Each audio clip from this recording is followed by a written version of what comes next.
Next, we're going to make an arch at the bottom of the mouth. We still use the line segment tool. Draw the line from the left end to the right end, but not at the end of the curved line that was made earlier. Like so. Reuse the anchor point tool to make this straight line curved. Now, as you can see, we're not getting any curves that don't match the sketch. To fix it, we're going to modify them to fit the curves. So we'll use the selection tool to modify the control handles of these two anchor points to make their curves match the sketch. Activate the selection tool. First, select an anchor point.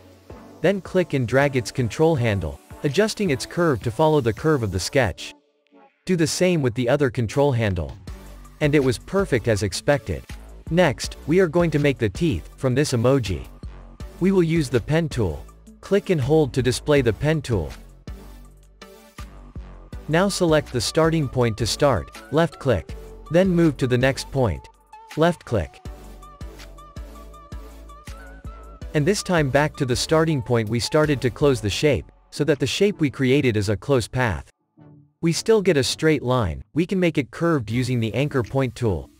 Activate the anchor point tool, and drag the line until it is curved.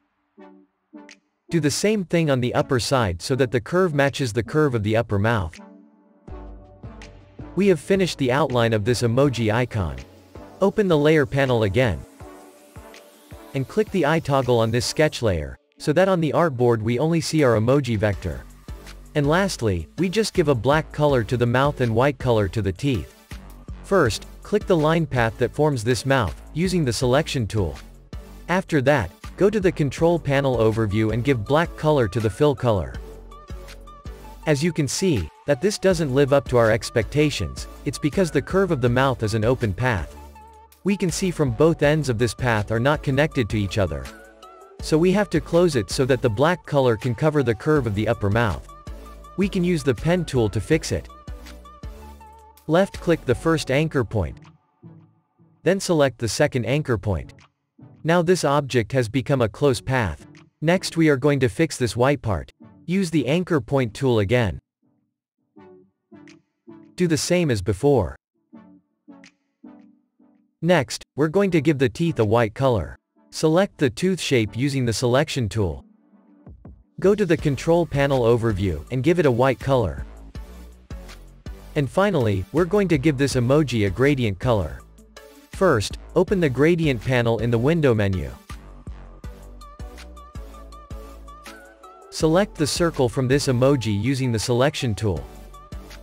Make sure the fill box is above the stroke box on the toolbar, because we are going to give this circle a gradient to the fill color. After that, left-click the gradient annotator in the gradient panel to apply this gradient to the circle.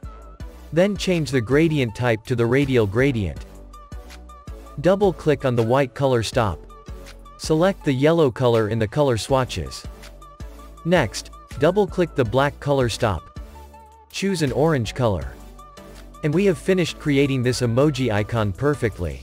Now it's time for you to practice using the sketch that I have prepared for you. And for the next episode, I will talk about finishing and exporting in Illustrator.